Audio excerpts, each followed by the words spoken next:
Olá pessoal, eu sou a professora Natália. A gente vai falar hoje sobre um assunto que envolve tanto a literatura quanto o texto. Então se preparem para a gente fazer uma pequena revisão, vou fazer algumas associações também para que vocês entendam, tá? O assunto de hoje são os gêneros literários clássicos. Então nós temos 3 gêneros literários que foram formulados por Aristóteles. É importante também que vocês lembrem-se que não há só esses textos aqui, tá? Você vai ter textos hoje que se encaixam em outras classificações.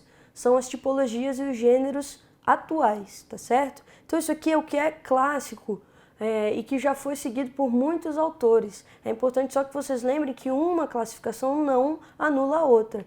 As classificações modernas das tipologias, por exemplo, narração, dissertação, descrição, tudo isso pode ser feito num texto sem que se anule essa classificação literária que nós temos aqui, tá certo? Realmente relacionada, né, aos textos que são literários.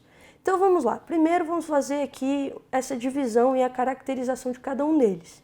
Bom, o gênero lírico, ele é marcado pela subjetividade. Então você vai ter uma linguagem mais subjetiva, aquela em que nós vamos ter a expressão do eu, a expressão dos meus sentimentos, a expressão daquilo que eu sinto, sou e penso, certo? Então o gênero lírico, de forma clássica, era marcado por essa expressão subjetiva e, de modo geral, a linguagem se tornava subjetiva também, tá certo? Junto a isso, nós vamos ter a musicalidade. Deixa eu apagar aqui. Musicalidade. A musicalidade, por exemplo, está relacionada à poesia. Na verdade, o gênero lírico, ele é, por excelência, o gênero poético, né? Aquele em que a poesia se desenvolve, tá? Então, nós vamos ter uma subjetividade marcada pela musicalidade. E de que forma isso acontece? Por meio da rima, do ritmo que se emprega em determinados poemas, certo? Então, rima e ritmo fazem parte da criação de uma musicalidade e do gênero lírico, é próprio do gênero lírico, tá? Junto a isso, nós vamos ter a presença de um eu lírico. O eu lírico, gente, é a voz do poema. Não confunda o autor com o eu lírico. Estou fazendo uma observação aqui para vocês, aqui no finalzinho, ó. Eu lírico é diferente de autor. Autor é aquele que escreve um poema, que escreve um romance, que escreve uma obra literária de modo geral, tá? Ou aquele que é o detentor da autoria, né?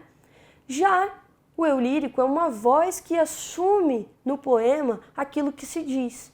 Não é necessariamente a voz do autor, ou seja, não é necessariamente aquilo que o autor pensa ou que ele sente. É como se ele criasse uma personagem para falar aquilo que ele quer. Nesse sentido, há alguns autores que fazem uma associação. Às vezes, aquela voz poética tem tudo a ver com a vida do autor, sim. Às vezes, não. Então, é preciso que vocês entendam que há, sim, uma diferença. De uma forma ou de outra, o eu lírico, expressando sua subjetividade de um modo musical, prestando atenção na estética de composição de um determinado poema, está, nesse momento, caracterizando um texto lírico. Já um texto épico é o texto em que nós vamos ter o olhar sobre o outro, por isso um olhar mais objetivo, marcado pela objetividade.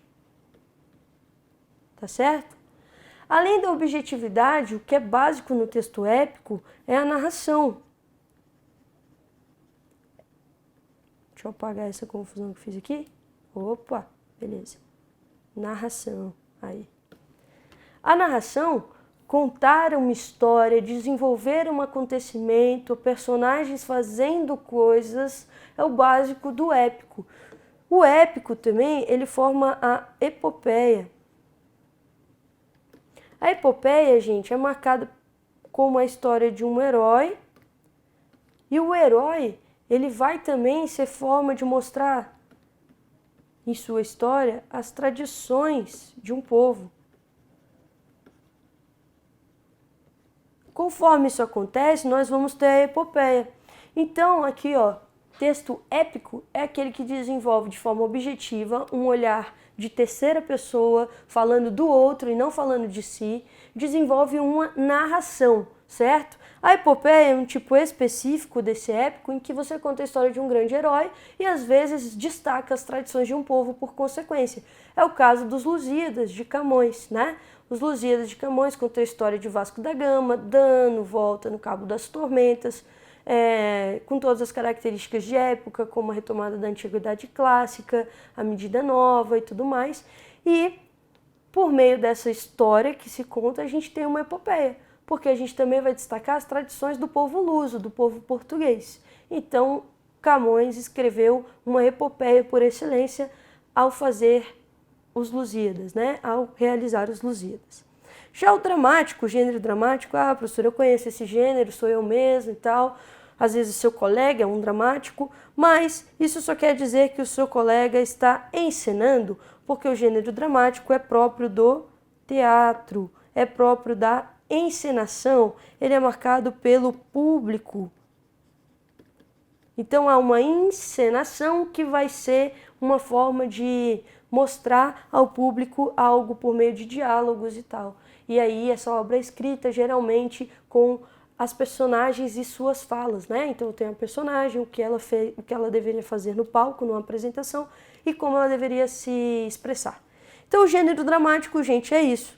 É o teatro do grande público, dividido às vezes em trágico e cômico, né? O trágico que realmente leva o público às lágrimas, que é aquele acontecimento triste, né? Muitas vezes falando da alma humana, a tristeza e os acontecimentos infelizes. E é o cômico que leva o público às risadas, às gargalhadas e traz pra gente um bem-estar, né? Então o teatro é o gênero dramático que pode ser dividido em trágico ou cômico nesse sentido, não necessariamente o gênero dramático é trágico, tá certo?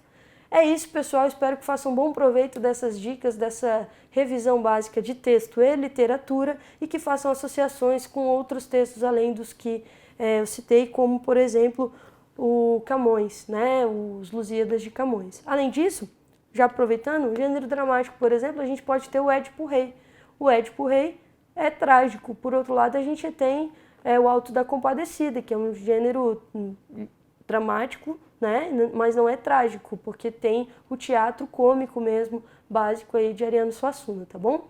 Então valeu, gente, boas provas para vocês, que vocês arrasem, façam bom uso das dicas, valeu!